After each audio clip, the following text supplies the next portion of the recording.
பார்த்தீங்கன்னா, இது பார்த்தீங்கன்னா ஒரு இன்ஃபர்மேஷன் தான். எல்லாருமே கவனமா கேட்டுக்கோங்க. ஸோ உங்களுக்கு நெறைய பேர் தெரிஞ்சிருக்கலாம், தெரியாம இருக்கலாம். ஸோ என்னன்னு கிளியரா நான் ஒண்ணு சொல்லிர்றேன். ஸோ பார்த்தீங்கன்னா, Facebookல நெறைய பேர் பார்த்தீங்கன்னா, Facebook அக்கவுண்ட் வச்சிருப்பீங்க. இந்த Google பார்த்தீங்கன்னா, நீங்க வந்து இதுல ரெக்கவரி இமெயில் இருக்கு பார்த்தீங்களா? ஃபர்ஸ்ட் எடுத்தோனே, அதுல பார்த்தீங்கன்னா, உங்க Google மெயில் ஒண்ணு புதுசா ஒரு இமெயில் கிரியேட் பண்ணி வச்சுக்கோங்க ஃப்ரெஷ்ஷா. ஸோ பார்த்தீங்கன்னா, நெறைய பேருக்கு ஓடிபி வரதில்ல. நானே ஒரு இமெயில் ஆட் பண்ணி பார்த்தேன். ஓடிபி வரல. இப்ப கொஞ்சம் பக்ல இருக்குது. கொஞ்சம் லேட்டா ஓடிபி வர நேரம் ட்ரை பண்ணி பாருங்க. இதுல பார்த்தீங்கன்னா, ரெக்கவரி இமெயில் இருக்கும். ஸோ அதுல பார்த்தீங்கன்னா, உங்க இமெயில போட்டுக்கோங்க. உங்க இமெயில போட்டுட்டு சென்ட்ன்னு குடுத்தீங்கன்னா, கோடு வந்து கரனாட்லருந்து வரும். அந்த கோடு எடுத்து போட்டீங்கன்னா, எதுக்கு அந்த புது இமெயில் ஒண்ணு கிரியேட் பண்ணி வச்சிருந்தீங்களா?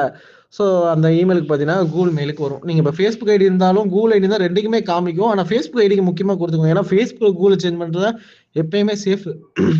அதனால பார்த்தீங்கன்னா, கோடு வந்து சென்ட் ஆகும். ஸோ அந்த கோட எடுத்து போட்டீங்கன்னா, நம்ம கன்ஃபார்ம் ஆயிரும். கன்ஃபார்ம் ஆனோன உடனே பார்த்தீங்கன்னா, Facebookல இருந்து Googleக்கு பார்த்தீங்கன்னா சேஞ்ச் ஆகாது. அதுக்கு பார்த்தீங்கன்னா, ஒரு 15 டே டைம் குடுத்திருப்பாங்க. 15 டே டைம் பீரியட் குடுத்திருப்பாங்க.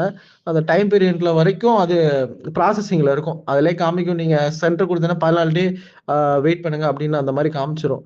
ஸோ நீங்க வந்து இத கேன்சல் பண்றேன்னா கேன்சல் பண்ணிக்கலாம். எனக்கு Googleல சேஞ்ச் பண்ண வேணாம்னா கேன்சல் பண்ணிக்கலாம். ஸோ Googleல சேஞ்ச் பண்ணாம நீங்க கேன்சல் பண்ணாம 15 டே வச்சிருந்தீங்கன்னா, Facebookல இருந்து Googleக்கு பார்த்தீங்கன்னா சேஞ்ச் ஆயிரும். நம்ம Facebook அதுக்கப்புறம் யூஸே இல்ல.